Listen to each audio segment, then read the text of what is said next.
Welcome to the first of a series of episodes of the EPS podcast that were recorded at Free Comic Book Day in Rochester, New Hampshire in May of 2022.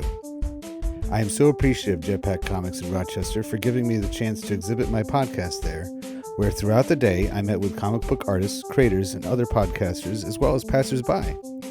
This episode features Spencer from Dime Comics Bros podcast. He came over to my table, which had an assortment of all types of media, and chose to talk about Teenage Mutant Ninja Turtles, the movie. We tackled just one question out of my usual collection of primary source analysis tools, but got a great conversation out of it. Stick around after my talk with Spencer to hear a short from some visitors regarding a really neat souvenir fan from Japan. Enjoy.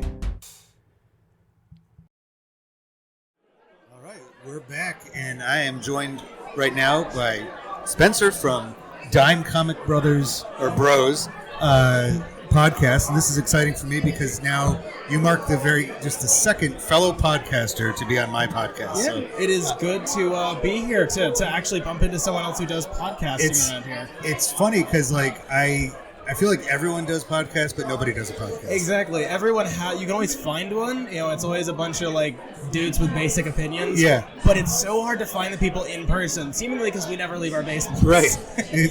And actually, the last one I did from home was in my basement because there was a lot of. I usually do it in I call it my office, but it's overlooking the road, and they decided to do road work right when I was about to do a podcast, so I had to go to my basement, and I was doing it with somebody who I'd never met. It was over Zoom. Sketchy. So I'm like, right, I didn't want the Zoom camera to come on, and all of a sudden, in this dingy basement. So I made a very rapid. I took a picture of my backdrop from my office, and then made it my Zoom background so it wouldn't scare them. That'll come in handy in a pinch. Oh my goodness. We've been recording in basements and closets since day one, and we still haven't gotten out of it. Closet? That's a great... I didn't even think about that. Yeah, big enough closet. Sometimes we're one of us is in the closet, maybe two of them. We've had the weirdest setups, dude. But so the TMNT movie from the 90s. Yeah, that's what we're. It's a natural thing to talk about at Free Comic Book Day in Rochester, New Hampshire, because not only is there some of the early creators of the book here, but the movie. That's what brings me here. I love that movie. Same. So I was born in 2000. But that was the TMNT I grew up with. Mm. My mom actually took away the VHS tape when I was younger because I wouldn't stop acting like a Ninja Turtle and rolling all over the couch. She just didn't want to deal with it, and I could not blame her. So I wasn't allowed to watch it from the ages of 7 to 12. She just took it away. But the thing that one of the cards you have here for a question is, who's the intended audience or user of this? I think that's really interesting because the original comic, I think it's pretty well known. It was a dark comedy spoof on Daredevil. Yeah. So it was meant for adults. And then we had the cartoon show, which was very clearly meant for kids. Mm-hmm. And then the movie was originally designed to find some sort of a blend between the two. And it carried over the colored bandanas and stuff from the cartoon, but with a fairly dark tone. And then all the rest of the live action movies afterwards have blown that out of the water with turning into cartoonish nonsense again because they lost. I just found this out recently. I did some research on it. The original director, I do not remember his name from the first movie, was a low budget indie guy who actually knew what he was doing and was able to use their low budget efficiently for that really good grungy aesthetic. Right, and he'd done a lot of martial arts movies before. He had a good experience. And Golden Harvest had... And then I believe the director that they pulled in for 2 and 3 was basically like a music video director or something along those lines, like a commercial guy. So the movies they were toned down way more for kids. They looked frankly boring. It was quite the experience because I was born 1981, so I grew up directly with the Turtles, and I've talked to Steve Levine, who is one of the early cartoon artists with the title, and he confirmed with me. He's like, that's exactly why they were so big, is because in the 80s there really wasn't any new stuff for people. It was all the holdovers of previous time periods. Superman, Batman, even X-Men was dated by that point. Yeah. And so this was something fresh, brand new, spoofing on an existing book to a certain degree, And that's what added to the excitement. So it's really remarkable that just a few miles from here, where we're sitting right now, in Portsmouth, New Hampshire, is where they premiered that book in 1984. And then within 5 years, they're already making a motion picture. Oh, yeah. And I stand by, I say, and I was so psyched about that when I saw it for the exact reason you described, because I was too young really to be following the comic, the original comic. My older brother did, but I was not really into it as much as the cartoon. And then the Archie comics that supported the cartoon was a big thing for me. And the movie met both that at the same time, like just exactly what you said. So the intended audience for the film was pretty much, if you like any version of the Turtles, you're gonna like this. When I've met like Kevin Eastman and Peter Laird, I've told them straight up, I said, that movie holds up. It absolutely does. I would definitely put that a lot on the puppeteering and the actual martial arts choreography. But my goodness, like I still watch it every few months now. It fits the definitive, what I would call now the definitive tone. It's the tone that the current IDW TMNT run's been taking on for, 5-6 years now at least? And like I have not met a Turtles fan from any generation, any age bracket, any tonal preference that does not like that movie to some extent. It fits for everyone. And it's like and I'm so glad you brought it up about being born 10 years after the movie came out and still favoring that one over the others. And it says something so much about what a perfect hit that was, that they just hit the barrel of the bat with that movie. The subsequent ones, just not the same.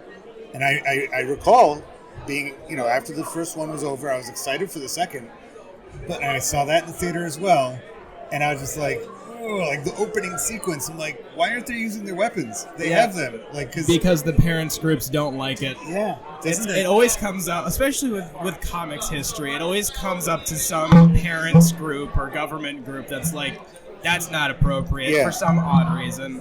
Oh my goodness. So that really does another good job of marking the time period. So the purpose of analyzing these primary sources is to see what it says about the time period. And it seems like things like censorship, whether self-imposed or being pleaded for by parents groups, is always trying to play catch-up with the new media. And by the late 80s, early 90s, the Turtles took the world by storm. Nobody was ready for it. So much so that in Britain they actually didn't use the word ninja. I could not remember. What did they replace it with? It was like Hero Warriors oh my goodness. or something. I remember hearing something Turtles. about the title getting switched around.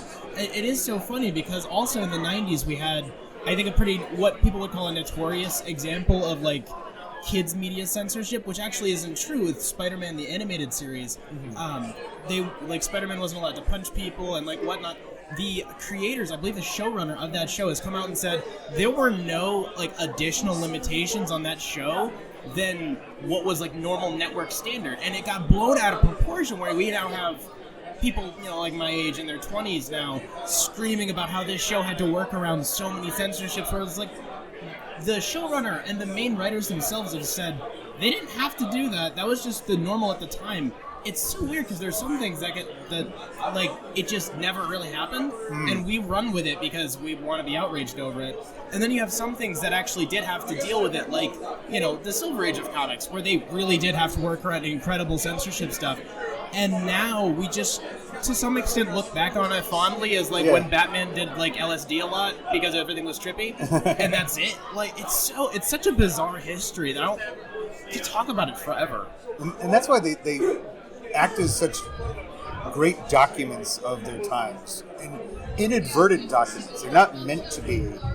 None of these things are movies, comics, TV shows. None of it is necessarily with the intention of showing future generations this is who we are when we are.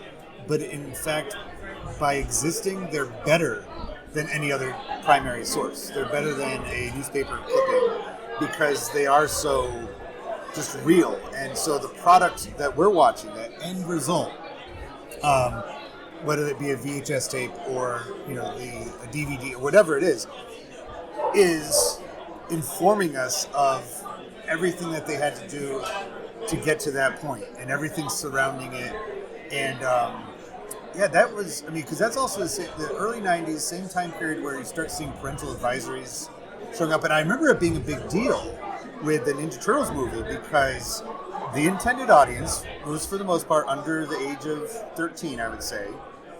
Definitely me. I was, me and my friends were psyched about it. But the debate was, with the amount of violence in that film and a little bit of language, was it going to be PG-13? Was it going to be PG? It definitely wasn't going to be G. No, because that was shortly, maybe 7 years after the PG-13 rating was created. Introduced, yeah. Because that was, the PG-13 rating was what Gremlins and Indiana Jones 2, for the most part, kind of kicked it into creation. Basically, Spielberg was responsible. Yeah, it would have been 5, maybe 10 years after that. So it was still kind of a fresh idea. Yeah. And now it's commonplace. Almost every, do you curse on your show? Sorry, I don't want to make stuff. No, it's fine. I can edit. Or I just don't want to do it. Cape shit. What we would call now cape shit. Not in a derogatory sense, but superhero stuff. Yeah.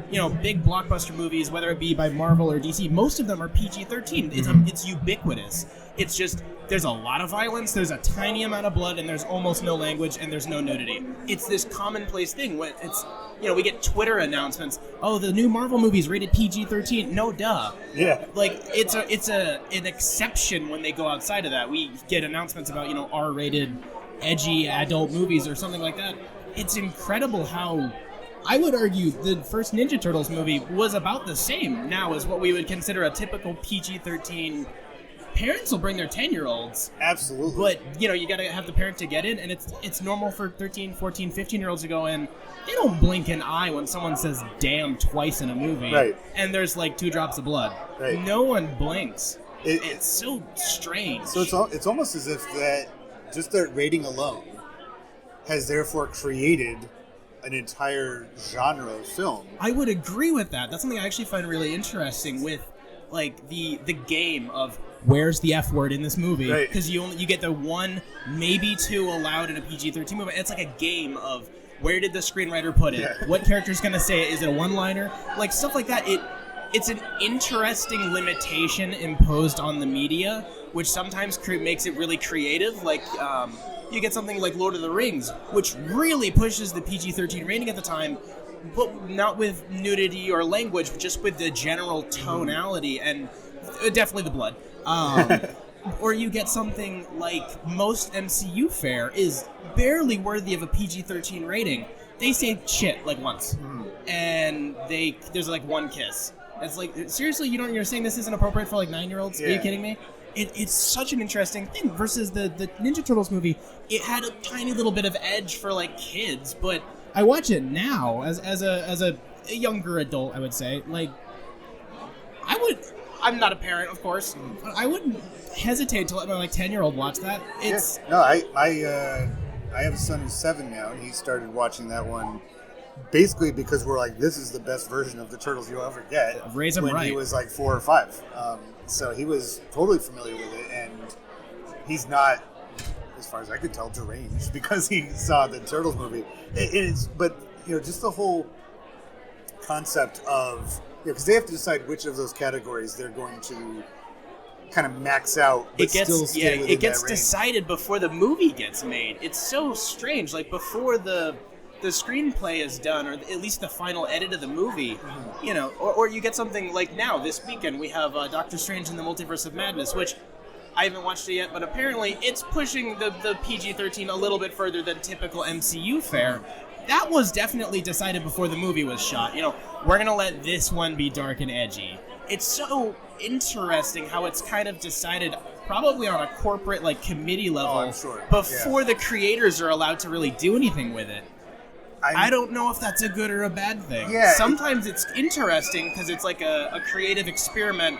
What can you do within the limitations we give you? But then other times it really seems to hamper what they're trying to do. Or make them just churn out basically the same thing over and over again. Exactly.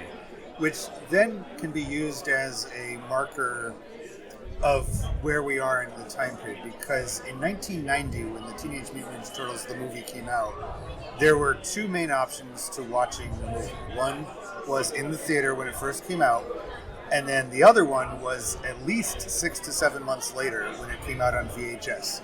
That was it. There was no streaming, there was no DVD, there was maybe second-run theaters would show it, but because of the limitations of how you could actually access the film, therefore it made movie theaters that much more gatekeeper-ish. They would actually ID kids, that they could tell were not quite a certain age, especially for R-rated stuff. And so there was much more pressure on the studios to produce things that because why release a movie if you're not expecting to make any money out of it, right? Exactly. They want to maximize, and with a film like that, which had, thanks to the genius of Kevin Eastman and Peter Laird, who almost immediately, I could be wrong about this, but almost immediately kind of took their creation and handed it off to anybody else who wanted to do something with the Turtles. That's what made them have such a huge audience to begin with within 5 years, that they're making a full wide release movie which mashes up elements of all the different versions of the Turtles into one package. I think that's something that's really interesting now is we get certain... It's slipping my mind. But we get, newer creations, whether it be originating in a comic book or a movie or whatever, and it's immediately pumped into like this industry machine rather than being kind of explored through other artists. Yeah. And it's a rare example when someone, I had a really good example. When a creator just, kind of lets the fandom do whatever with it, they go, just don't, there's some fandoms where they don't care if you even make money off the property. Usually they're a little more stringent on that, but it's like, just do whatever with it within reason. Use my creation as you will. I'm going to talk to these studios and maybe get a move wrong, and they just hand it off to people because it's not just theirs. You might have made it, but there are a lot of creators who seem to believe more strongly in like the death of the author type of interpretation, where theirs is a valid interpretation, but hand it off to so many other people because your ideas can be used in so many different ways by different people with different creative outlets and different, anything. Yeah. Versus you get some things that are made and then they're immediately trademarked, copyrighted, and you can't make a piece of fan art about it without getting taken down by the original creator or the company. You get something like the Harry Potter community these days, where you can't make anything. It's insane. I think that copyright expires in the year 9000 or something. Something like that. Because the laws have changed so much with copywriting that you're able to renew it, and I think they just recently amended that law. It's all Disney's fault. They're trying to keep it's the copyright on Mickey Mouse. They're trying to keep it for so long. They keep changing all these laws, so it'll never get touched by anyone else except the sanitized committee version. It's funny, as you were saying that, Ariel just walked by behind you, so she might actually be in trouble right now for stealing that. Who knows? Like, I mean, if that happens with the Disney princesses and some of the like OG Disney classics, those characters were in the public domain before Disney got their hands on them, and now they copyright or trademark so many aspects of what we become familiar with because they changed the original story so much, and now we ubiquitize the Disney versions of whatever princess, Snow White, Cinderella, whatever, versus the original, whether it be the Grimm fairy tale or the original mythology. And now those parts we can't touch. Right. We can't make Ariel not have red hair anymore. Right. Like something silly like the that. The old Hans Christian Andersen stories. Absolute iron grip on, rather than letting creative people be creative, and seeing where it leads. Sometimes that's led to the best creations we've had, where you get not necessarily people reinterpreting works, but like, you have Batman the Animated Series. You've let, Dini and Tim do their work, and they made Harley Quinn. Yeah. One of the most famous characters of like all time at this point. Who's actually based on, I think it's Aaron Sorkin's wife? Yeah, Arlene. Yeah, Arlene Sorkin. It's insane. Just let people do their art. Yeah. If it's weird and you can't for whatever reason you can't use it later, by all means axe it, but don't axe it before you let them go with it. Like with the TMNT movie, as soon as the first one was in production, the parents groups were already freaking out, and the second movie was immediately getting nailed as we're going to have to tone this one down and make it boring and super childish and dumb because they needed to satisfy those groups to make money, or the movie wouldn't have been made. The studio would have cut the budget. And let it be known, of course, that there were so many Ninja Turtles knockoffs in and around that time. I think of Biker Mice from Mars. I think about Battletoads. Which is funny that they did all that kind of stuff, but it's like, no, the creators seemed to be pretty wide open about it. That they were themselves, as you mentioned early on, this is the property was a riff on Daredevil, and they were taking on the mutant trend that was getting big in comics, or had been big for a while with X-Men and things like that, and then kind of. So they by no means were hiding where they're deriving their inspiration from. So why should they be, no, you can't. And so it just says so much about the time period of the 80s, that DIY mentality, like almost like a blank tape for a garage band, recording themselves on a tape recorder. If you can't get a record deal, make it yourself. If you can't get a comic book company to sign you, make your own comic book company. Call it Mirage Studios. Put together your fabulous idea and get it out there. That especially kicked up in the 90s with Image Comics. Was it Image? Oh my gosh, my comic history is failing me. I think I've heard other. Was it Image? Believe me, I'm not a comic book aficionado or not super knowledgeable. Sorry, it's my strong suit. Image Comics in the 90s blew up because they wanted to do their own thing separate from the two studios. It was created by all of these legends at the time, all these hot new creators. Yeah. And they just wanted to do their own stuff without excessive censorship or, the company owning the character instead of the creator, things like that. And that blew up. I mean, McFarlane Toys still exists for that reason, exclusively to make Spawn toys. Jim Lee, he was from that era, right? Yep. And it's like the comics for that company, at least now, in my opinion, do exist secondary to make the toys exist. But like the company was founded on the principles of let the creators own what they make and let them run with it. We're not going to impose too many things on them. And frankly, some of the stuff from that period, like most of the 90s in comics anyways, is crap. Right. But it was their crap. They were allowed to make it, and if it didn't work, it didn't work. They move on to something else. It wasn't, chopped down by some massive exec at DC or Marvel going, no, you can't do that. That's going to upset this group or whatever. Right. His, belt actually goes here.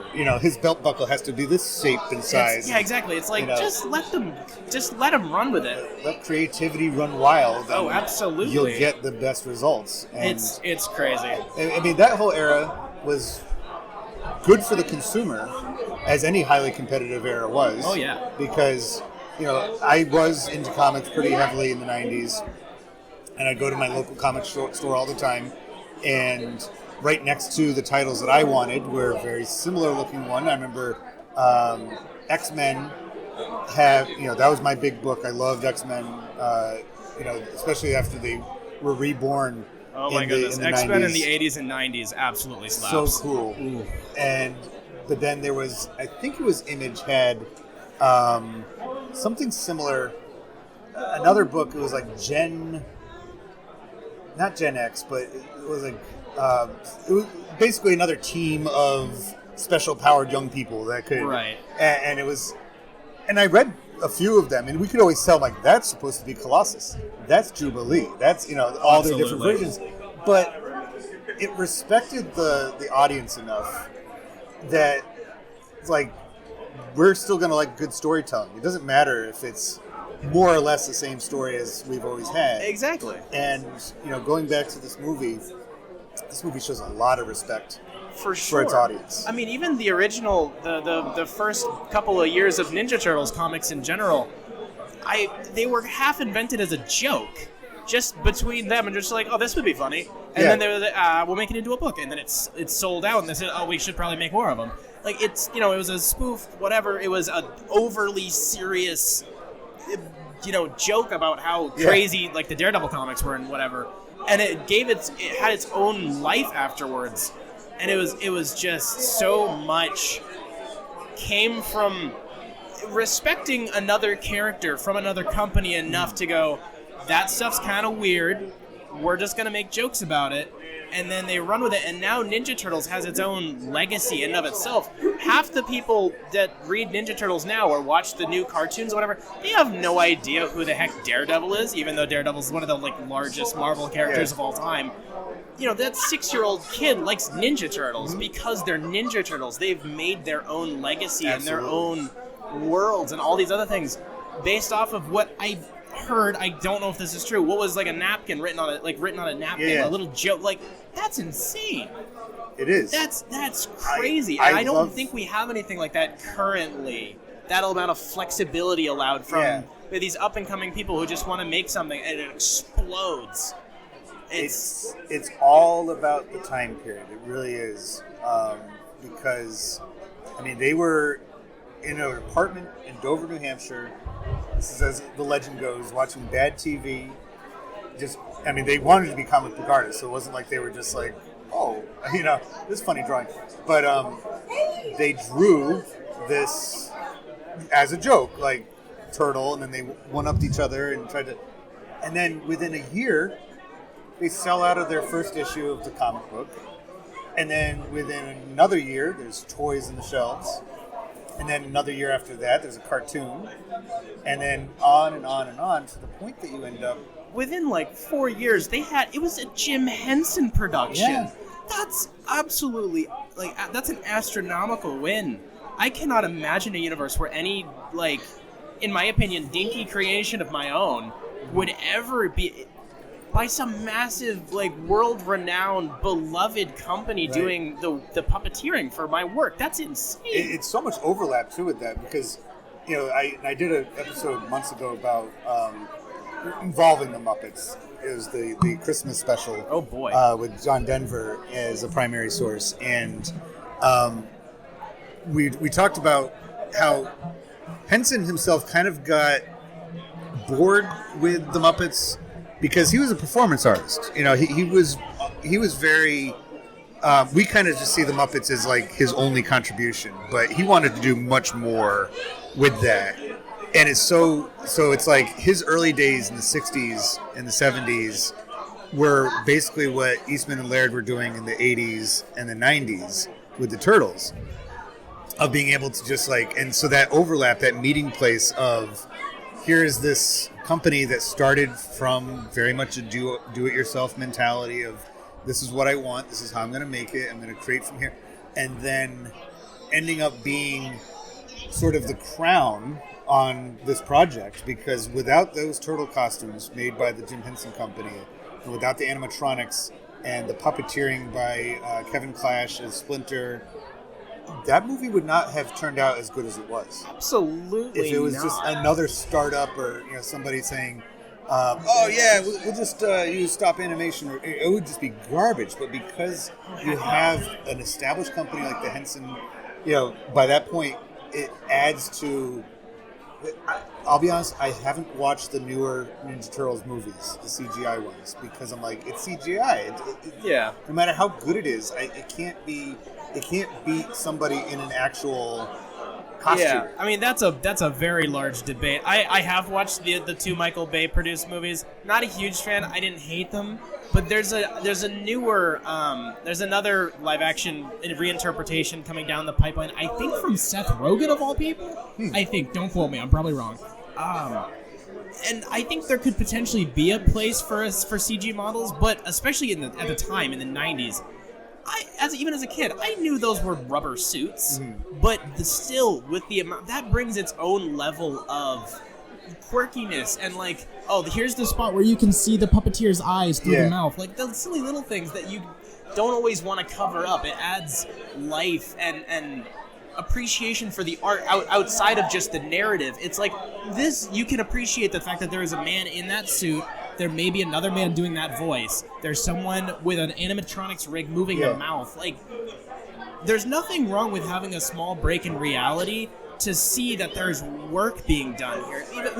You have it with the classic Star Wars trilogy. Some of the older, animatronic work on the miniatures for the different vehicles and stuff, some of it hasn't aged super well. Some of it's a little janky. It's beautiful jank, though. Yeah. The amount of work that went into that is mind-boggling. And I think that you can't lose. Once you lose away, you take away that portion of the being able to understand how the work went into that. That's when you lose that sort of character, especially for something like the Turtles movie, which it's a goofy family movie. It has a lot of heart. Sometimes it still gets some tears out of me as I get older. The part with the fire and Splinter. Oh my gosh, that. You don't go there. I'm gonna start crying right now.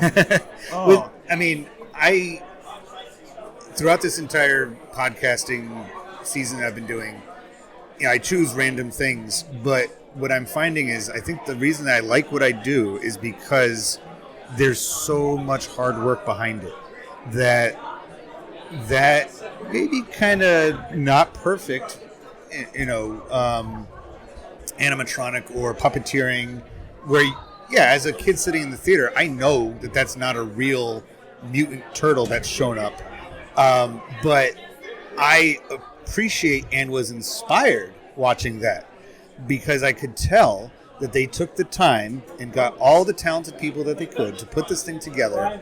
I'm just going to take a quick leap right now and say the third Alien movie,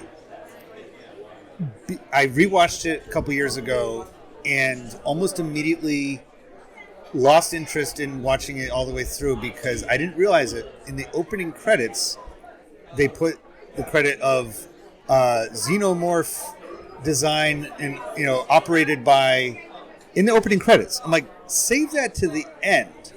It's like, when you watch a play, a musical on stage, you don't want somebody coming up at the beginning and saying, oh yeah, all the artwork that you see, the set design, the costumes, that was this guy. All right, that's not actually a bear. Let the art speak for itself, right? First, and then at the end, then give the credit. It's even to use the play analogy. You don't want to lead with, oh, this person you see here, they're doing 6 roles. Here's their different outfits. Like you'll notice as the play's going on that this person is gender swapped 5 times and they've worn 10 different outfits. Yeah. But if you're willing to sit there and take in the narrative and the work being put in before that's told to you directly, there is some sort of magic going on there. And I think especially as a child, that is so necessary. It's such a necessary part of the imagination as a kid to learn to appreciate art. And I think that level of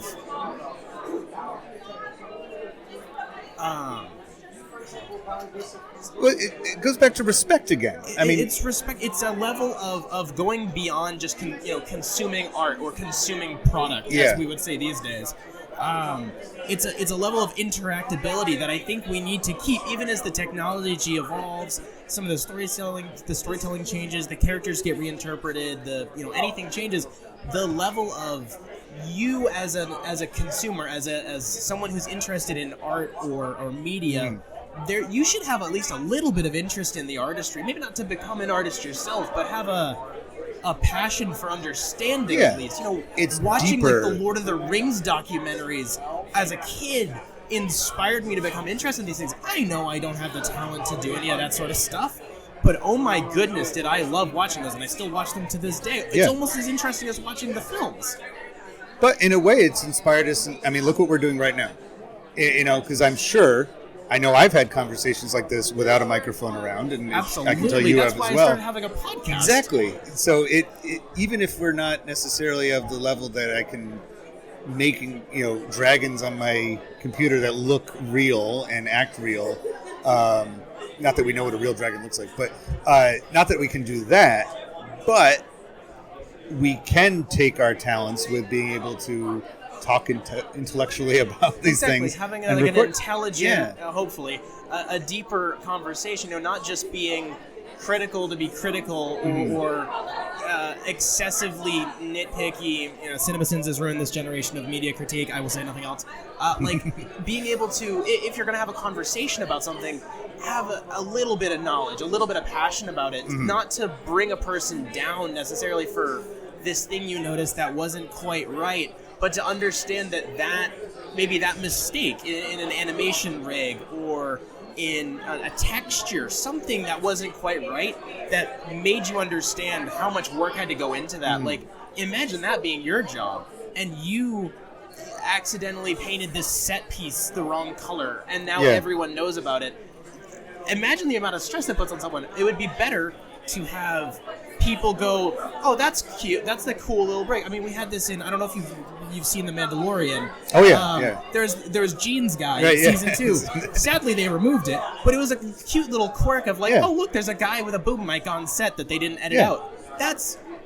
Keep that. Right. It's a break that makes you realize how many artists had to work to make something like that, rather than it's a perfect seamless media I piece. fear that the reason why they take stuff like that out, mistakes that they take it out now, is because of the era that we live in, where for as many people that might appreciate the realness that it provides, that there's that many more people that will immediately jump on social media and pick it to pieces and say how wonky it is, and how does this big company allow for this to get by? And Ding.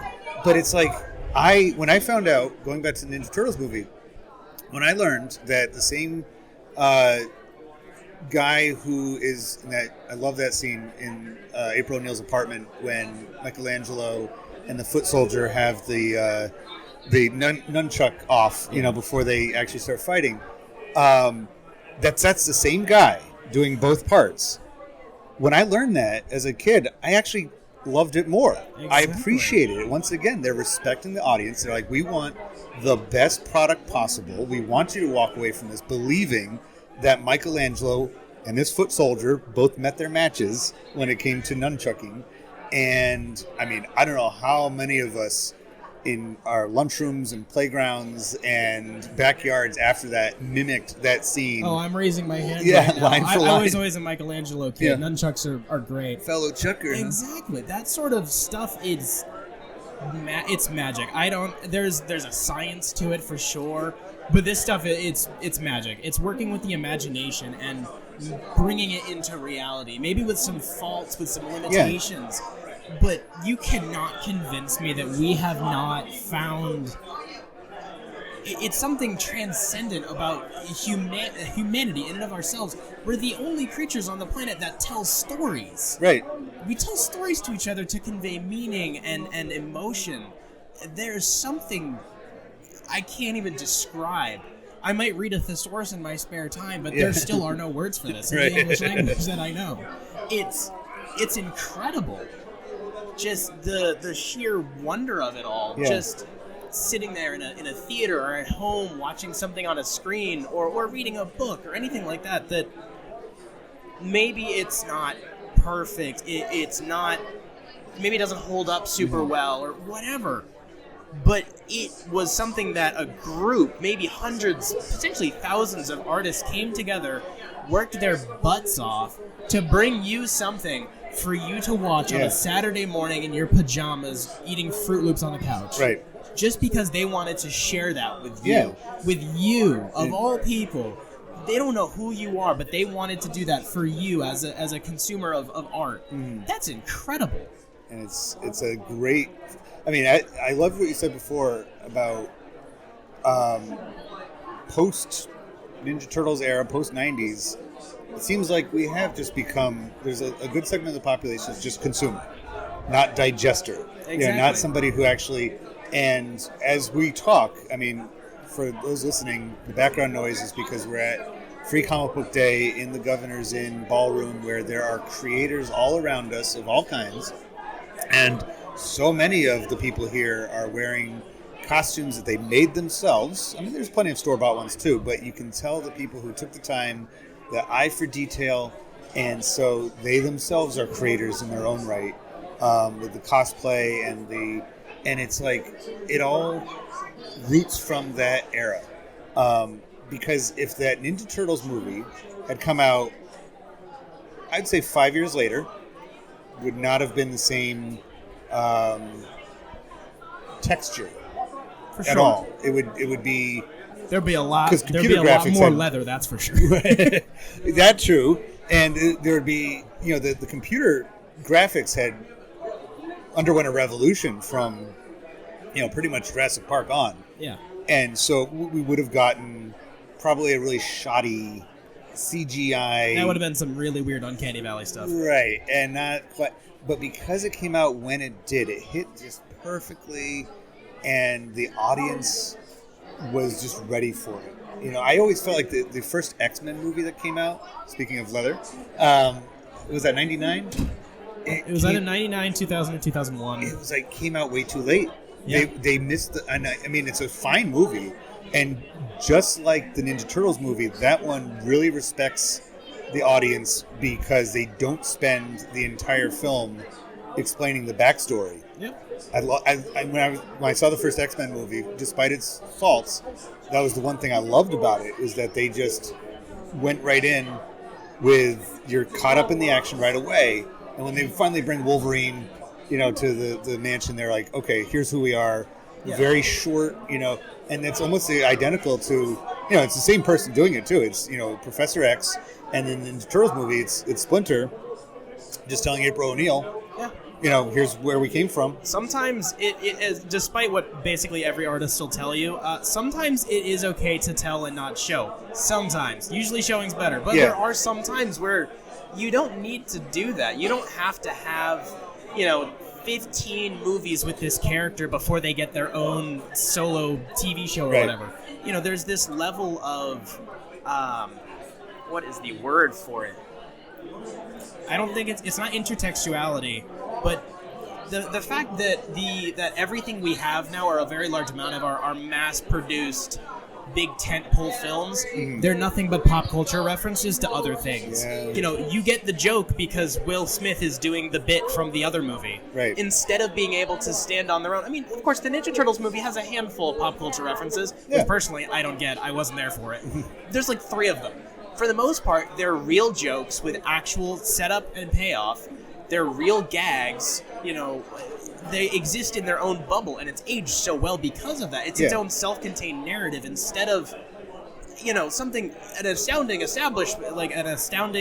creation of what, say the MCU has done. It's incredible how they've done what they've done, but sometimes it's okay to just chill the hell out and have your own self-contained narrative that sets up its own characters briefly. It gets you invested in them, and then it pays it off, and the story is over. And there's nothing wrong with that. There's nothing wrong with either way, but there's a matter of balance. Absolutely. It's we just got to pause for one moment. Hi. You're going to want to talk to him. Some stickers? Oh, yeah. Thank you very much.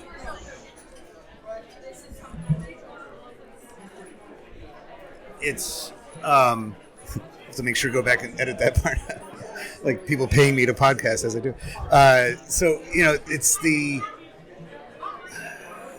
we're talking about, the being able to stand up on its own and not relying on other things to do it, which they could have very easily have done. Oh, for sure. But this Ninja Turtles movie doesn't rely on you knowing the comic book. It doesn't rely on you watching the cartoon. It gives you enough information at the beginning. A lot of it's done with corny voiceover, whatever. You can critique it all you want, but it sets up its own characters. It uses them to their full potential, and then it ends its story. It doesn't need to really tease much. Of course, every movie has sequel bait in it, because of course it's a business move.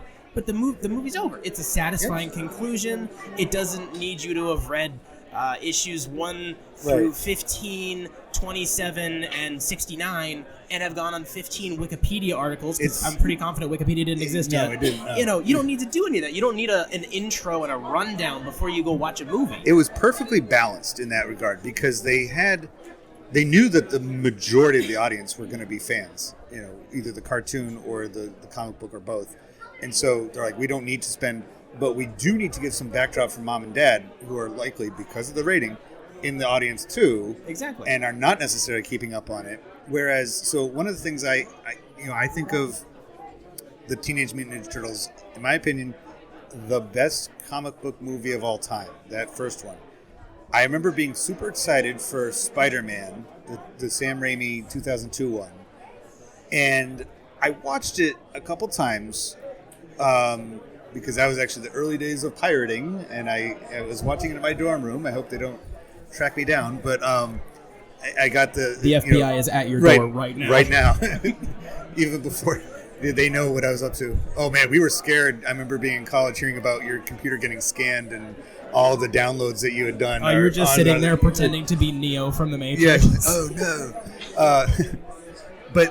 So I was so excited about that movie, and I watched it over and over again because it was like Spider-Man finally in a movie.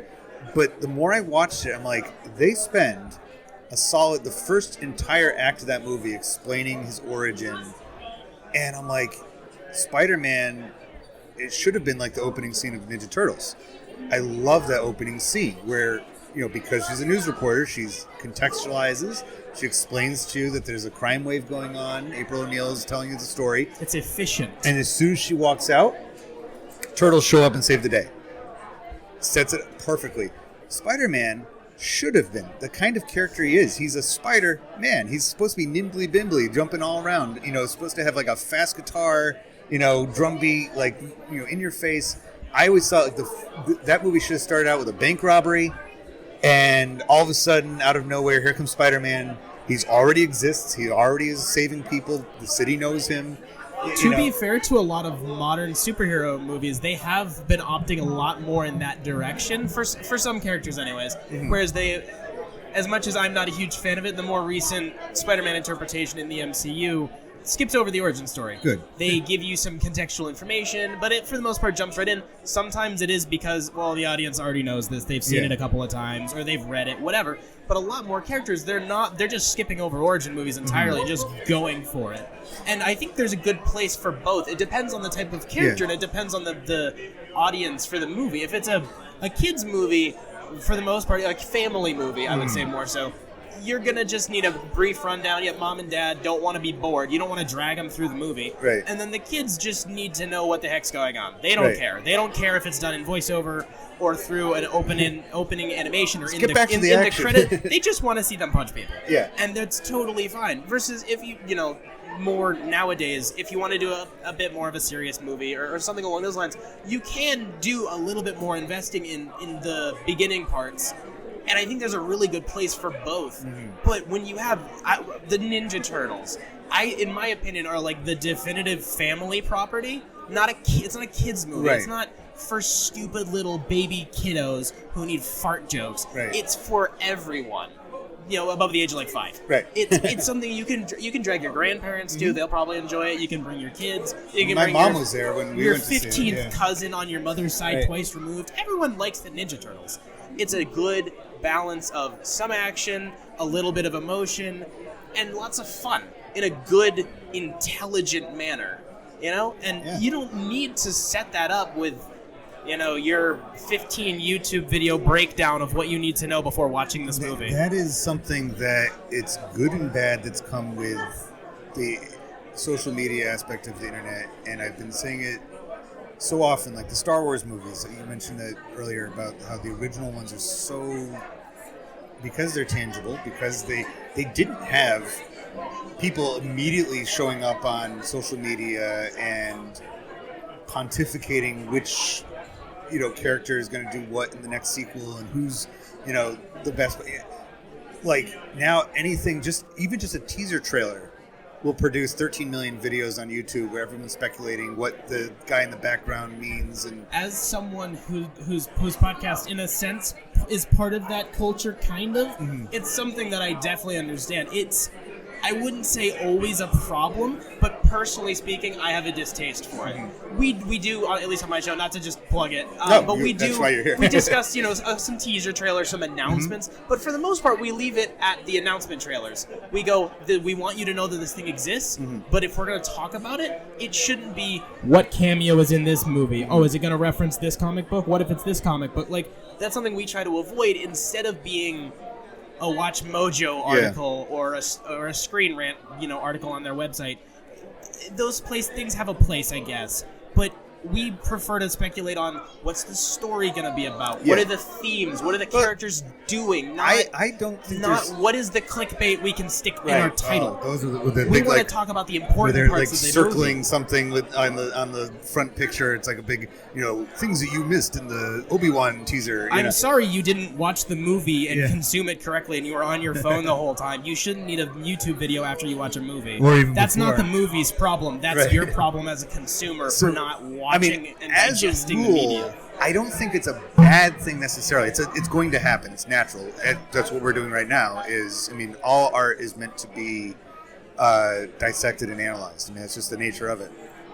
But it's therefore creating its own. I think like the Last Jedi was made the way it was as a response to that. I would say the entirety of Star Wars post-Disney. Yeah. There are parts of it that I love, there are parts of it I hate. Everyone says that, to be fair. They just love and hate different parts of it. Things are done as a reaction rather than as a plan. I think it's a pretty notorious thing that the sequel trilogy for Star Wars didn't have a plan before they started rolling, before they started making the script for one movie at a time. Yeah. Like, I get you want to get the ball rolling. It's Star Wars. You just acquired the license to the most popular thing of all time. Right. I get you're excited. But, it turns into, oh, crud, we screwed up this part, and now we need to go back and retcon this. And, every movie has to spend a third of it quote-unquote, fixing the mistakes of the last one, rather than just going for a narrative, which is something that, as much as I don't love defending them, the prequels... It was George Lucas's story. Not all of it's good by any means, but I'm not about to go there. Your timing is impeccable, by the way, because the Jedi just walked behind you as we're talking Star Wars. Attack of the Clones wasn't a response to The Phantom Menace, and Revenge of the Sith wasn't a response to Attack of the Clones. There were, I'm sure, things that were tweaked a little bit. Less Jar Jar was included in each subsequent movie. But for the most part, the story direction didn't change. The story already was there. It was there, and I don't like all parts of that story. I would argue that George Lucas was not the man to direct those movies, even if he was the one to write them. There are things to be critiqued, but it was a vision that was ran with, instead of it being 15 people's conflicting visions, because they have different philosophies on art. I like J.J. Abrams. I like Rian Johnson. I like Dave Filoni. I like everyone that's involved in Star Wars right now.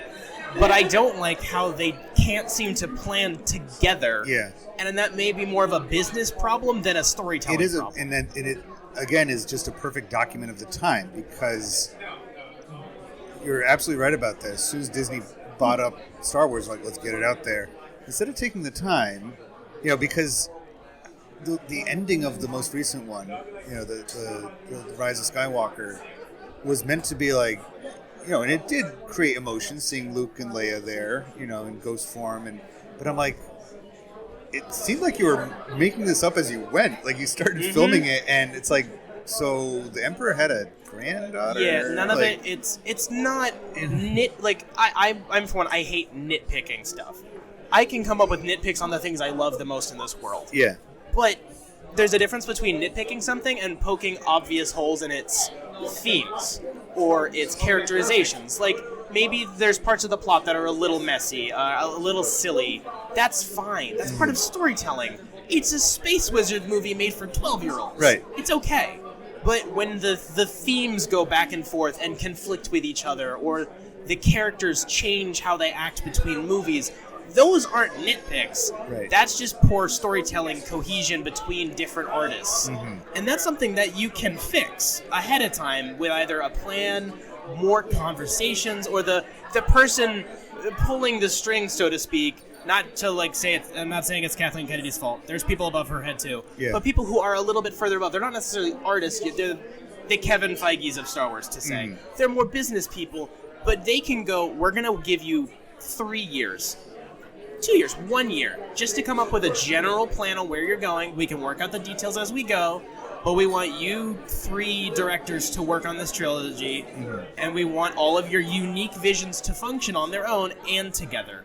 Now make it work, and we'll leave you alone for a little bit. Instead of haphazardly going, oh, crud, we have to pull this guy because his vision doesn't work. Like, Star Wars is notorious now for firing directors and reshooting movies. Right. Rogue One, as much as I love it, is it almost all reshot, and the third act got entirely reworked. Mm-hmm. Solo was basically made twice. Right.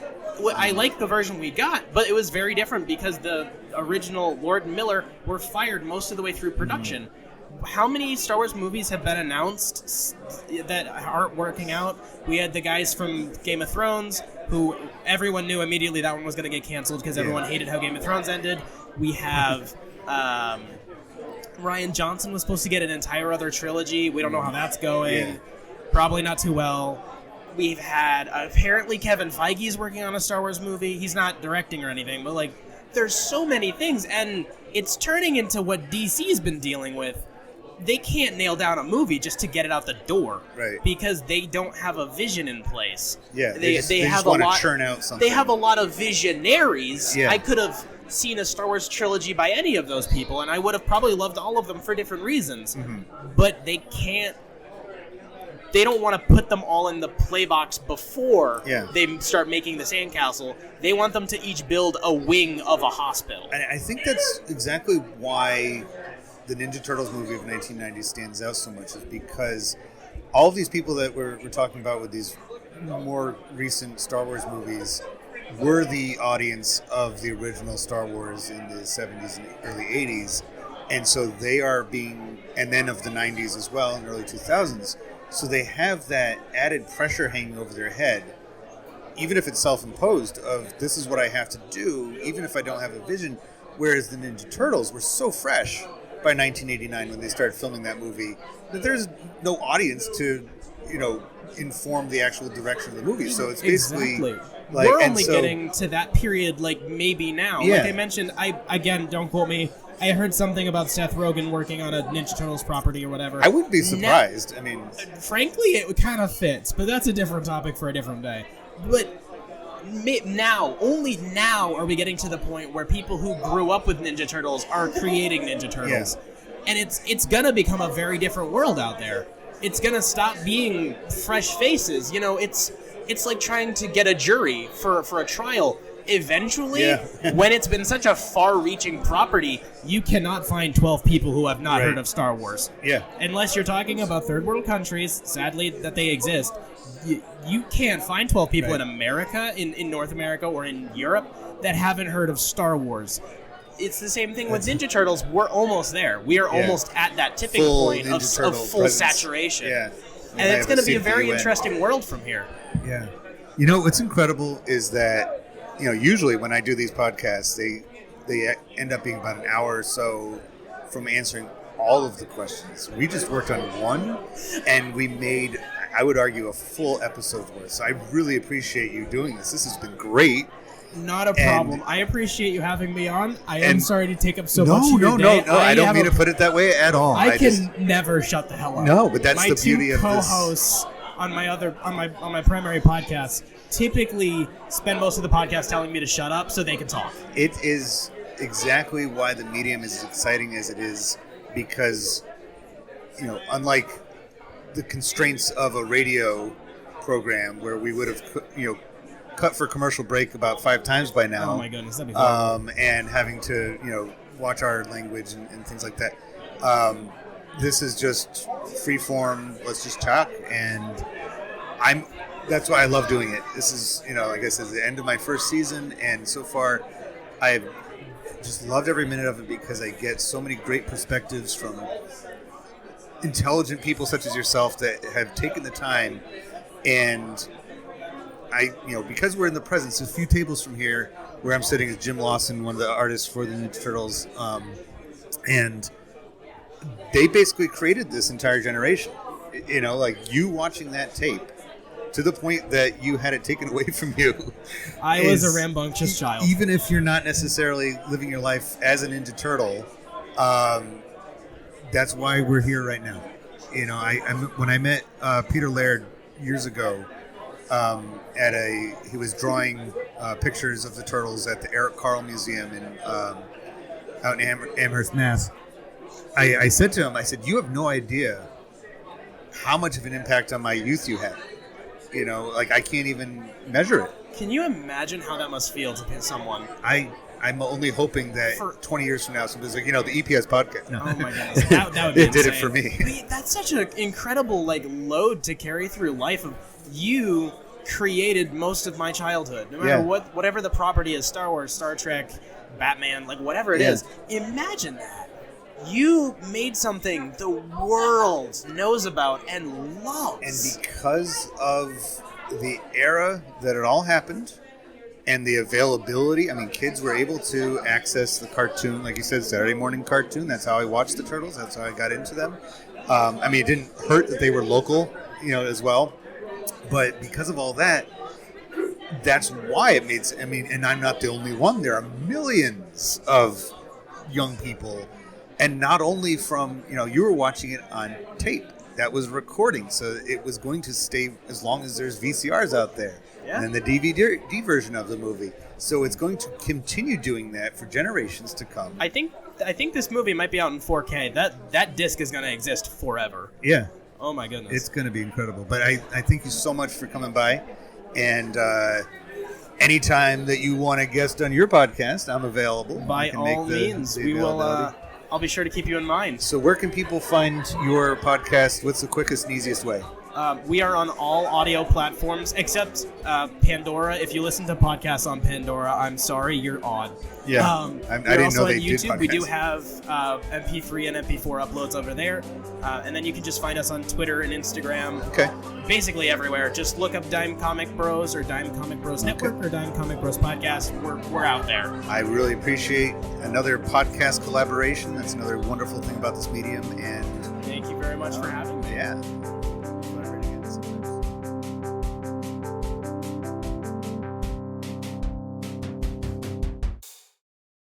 So I am here. I'm joined by some guests, some visitors of the Free Comic Book Day here in Rochester. I have Jennifer and Angie, right? And you're stopping by. Where are you from? Are you from Rochester? So I teach school in Rochester. All right. And I live in Sanford, Maine. And where do you live? I live in Sanford, Maine. All right. So you came all the way here from Sanford. And have you been to Free Comic Book Day before? No. No, this is our first time.